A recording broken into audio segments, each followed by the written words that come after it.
In just under 1 month, President-elect Trump will take office, taking over Washington with full Republican control of Congress. With the clock ticking down for President Biden, he has begun his final sprint to the finish line by commuting the sentences of 37 federal death row inmates and signing 50 bills, including one backed by Paris Hilton. But the president is leaving Washington with little fanfare, as Democrats are eager to turn the page after a sweeping loss to Donald Trump in the 2024 presidential election. Joining me now is the Hill's White House correspondent, Alex Gangitano. Alex, it's great to see you. Let's dive right in. By this time next month, we're going to have a new administration running Washington. But as President Biden is now wrapping out his final days in the White House, he's been notably absent from public view, especially during the looming government shutdown negotiations. Talk to us about how Democrats are trying to move forward past this Biden presidency. Yeah, that's right. The president has been getting ready to leave Washington with little fanfare. He hasn't announced any plans to do a press conference at the end of his term. He hasn't spoken much with the media who follow him around or travel with him. Meanwhile, though, what we're hearing from Democrats is they're looking to rebuild their party and to see what went wrong in 2024 and figure out what they can do come 2026 midterms and so on. They're ready for President Biden, I think, to move along, and they can focus on the next generation of leadership and focus on the next election. I have heard while talking to some Democrats that there is still a lot of anger and frustration with the fact that he opted to run again after vowing to be a transitional president, and then didn't drop out for a matter of weeks amid calls for him to do so, giving Vice President Harris only about over 100 days to try to beat former President Trump. So there's a lot of just anger and frustration about what people are feeling after Harris lost to now President-elect Trump. And as Democrats are now trying to turn the page, are they disappointed in how President Biden has been left out of the spotlight, with President-elect really just stealing the spotlight here in the final moments of the Biden presidency? That's right. I think Democrats, though, know that President-elect Trump does steal the spotlight. That's always been the situation. He makes headlines, the media writes about him. And if anything, there's so much disappointment about the end of the Biden term anyway, that they don't seem too disappointed in the fact that President Biden is not getting more involved and getting more out there. And if anything, it looks like Trump is kind of assuming the position as president already, meeting with foreign leaders, meeting with top CEOs, talking about the government spending bill while President Biden was absent through that. But in talking to Democrats, it seems like they wonder if any Democrats on the Hill would even be listening to Biden throughout this, or if they're ready to move on and focus on the future of the party, which involves, House Leader Hakeem Jeffries and Senator Schumer, and figuring out who's next in line. And President-elect Trump, as he continues to steal the spotlight, that's not to say that President Biden isn't working. Just on Christmas Eve, we saw him sign 50 different bills into law. What were some of the most pressing pieces of legislation that the president signed? Yeah, there's some really interesting ones that he signed in that big bulk of as you mentioned, of signatures. One of them was backed by celebrity Paris Hilton, which she spent months lobbying and pushing for this, going up pretty often to Capitol Hill and spotted around DC. And basically, this law will now hold treatment centers and care facilities serving youth accountable. She has long, she was part of some of these facilities and thinks that there's not enough accountability there. And then another law that was interesting that the president just signed was it creates disclosure regulations for federally funded higher learning institutions, basically requiring colleges and so forth to to include reports involving campus hazing in their annual security report. And I So always both of these believe are that along the information is general at its theme of best. protecting young people. And beyond those bills that the president has been signing, he's also been taking some action that he doesn't need Congress for. He made headlines recently for commuting the sentences of 37 death row inmates. This is something that the president-elect, Donald Trump, has been taking issue with. He wrote in a Truth Social post on Christmas Day, his Christmas message, that the 37 people could, quote, go to hell. Trump has also promised to vigorously pursue capital punishment once he takes office. Do you think that we could see Trump try and influence the Justice Department to expand the federal death penalty? He's definitely mentioned that he does want to expand it, especially focused on drug traffickers and migrants coming into this country with drugs and wanting to sell in this country. He talked a lot about that on the campaign trail and saying that those people deserve the death penalty.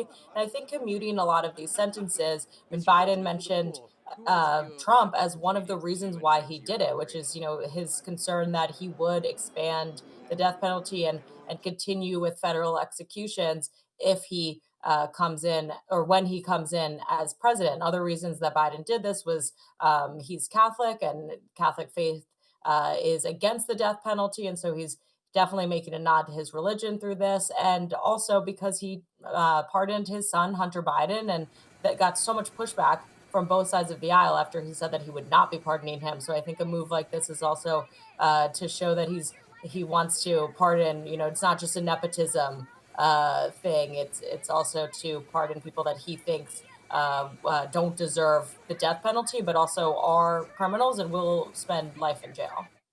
Trump's Christmas Day True Social post, covered a lot of ground. It was, I think, two parts that he had to post it in, not only talking about the death penalty, but also talking about Panama and the latest sign that Trump has had his sights set on the Panama Canal recently. He's going after what he has called exorbitant prices charged to the U.S. for using the canal. He also just announced that Miami-Dade County Commissioner Kevin Marino Cabrera will be his pick for U.S. ambassador to Panama. What do we know about this pick, and how do you expect to see this issue play out? Yeah, Cabrera has been a county commissioner representing parts of Coral Gables and the city of Miami since 2022. And actually, before that, he was the Florida director of Trump's 2020 reelection campaign. He also was a lobbyist.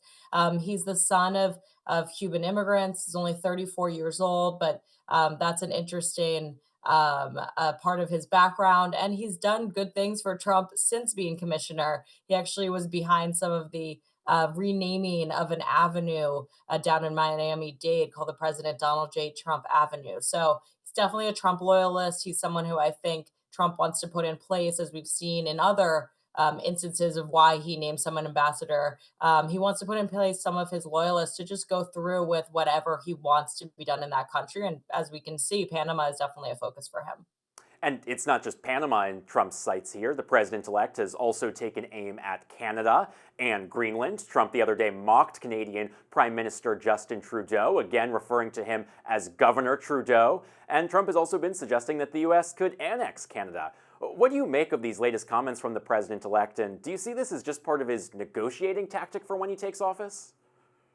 Yeah, so we know that President-elect Trump wants to implement this 25% tariff on goods originating from Canada as well as from Mexico. So I do think part of this is a negotiating tactic.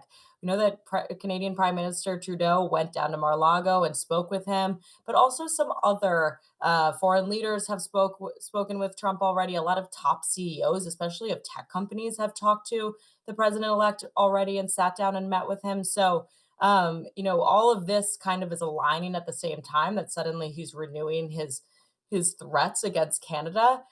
So it'd be interesting to see what kind of dynamic caused him to be so focused on Canada, Greenland, Panama right now after he's had this kind of influx of meetings.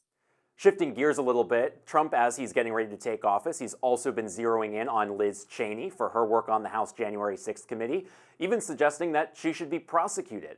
What is Trump accusing Cheney of doing here that amounts to an investigation? And do you think we could see President Biden step in here to pardon Cheney and the other members of the January 6th committee?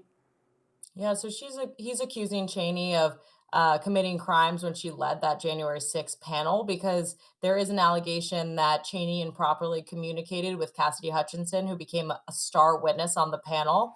But he also just personally went after Cheney, as you mentioned on True Social, calling her a loser and unpopular. You know that Cheney campaigned for and endorsed Vice President Harris, as well as her father, who's an influential Republican, former Vice President Dick Cheney. So this is somebody who Trump is, the family is very unhappy with. But there also have been conversations inside the White House about Trump issuing these preemptive pardons and maybe doing a pardon for all of the January 6th committee or other people who have been threatened by Trump. But we also know that a lot of the January 6th committee is pushing back on this idea and don't want these preemptive pardons because there is then the implication behind them that you did commit a crime. So it's a complicated dynamic, and President Biden has 3 weeks to decide if he does want to, preemptively protect these individuals or not.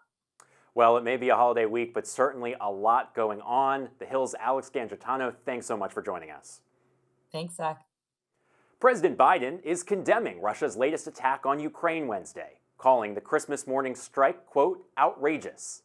According to Ukraine's Air Force, Russia launched 78 air and ground missiles and more than 100 drones early Wednesday morning. The attack struck the country's energy system and infrastructure, causing nationwide outages and leaving 500,000 without power or heat in near freezing temperatures. According to Ukraine's largest private energy company, it was the 13th time that the country's energy system has been targeted since Russia's initial invasion. The strikes also drew condemnation from Ukrainian President Volodymyr Zelensky and President-elect Trump's special envoy to Ukraine, retired Lieutenant General Keith Kellogg. Trump has previously endorsed the idea of a deal between Kyiv and Moscow, and he has pledged to swiftly end the conflict. Turning to the Middle East, where waves of airstrikes early Thursday have hit at least 2 cities in Yemen, including the capital of Sana'a. Those strikes were carried out by Israeli defense forces. Israeli officials are saying that they targeted military infrastructure operated by Houthi rebel forces. According to a Houthi-run broadcaster in Yemen, 3 people were killed in the strikes and another 11 were injured. 2 of those were reportedly killed in a strike on the Sana'a airport. It's unclear whether they were Houthi rebels or civilians. The World Health Organization Director General said in a post on X that he was in the Sana'a airport during the attack, saying that one of his plane's crew members were among the injured. The strikes come on the heels of a shaky ceasefire with Hezbollah in Lebanon, and, of course, the ongoing conflict with Hamas in Gaza. The Houthis have been attacking Israel since the first months of the war in Gaza, frequently launching missile strikes and firing on merchant vessels in the Red Sea. Meantime, Taliban officials are confirming that Pakistani airstrikes launched Tuesday have killed 46 people in Afghanistan. The deputy spokesperson for the Afghan government said Thursday that the strikes hit 4 locations in the district of Barmal that borders Pakistan. Pakistani security officials say that their mission was to kill insurgents and bomb a training facility. The Afghan government has vowed to defend its independence and territory. Police in Hawaii are investigating after a body was found in a wheel well of a United Airlines-owned Boeing 787 airplane. The plane took off from Chicago around 9:30 on Christmas Eve and arrived in Maui just after 2 o'clock local time. The airline said that the body was found after the plane landed in the wheel well of one of the main landing gears. The airline said that well was only accessible from outside of the aircraft, and they said it's not clear how or when it was accessed. The airline says it is cooperating with authorities in Hawaii. A new study published this week found that Americans feel like they should step back from consuming political news. In this study by the APNORC Center for Public Affairs Research at the University of Chicago, 65% of adults said that they felt the need to limit their media consumption about the government and politics due to information overload or fatigue. When broken down by party lines, Democrats were 13% more likely to say that they felt a need to limit their media consumption. The study also found that Democrats are more likely than Republicans to approve of celebrities speaking out about politics. 39% strongly or somewhat approve of celebrities voicing their political views, while only 11% of Republicans approved. The poll comes as television ratings for MSNBC and CNN have dropped significantly since the 2024 presidential election, while the Fox News channel, on the other hand, has seen a 13% increase in viewers, according to the Nielsen Company. That's today's Daily Debrief. I'm Zach Schonfeld. Be sure to like, share, and subscribe to the Hill's YouTube channel. And come back here soon for the intersection between politics and policy.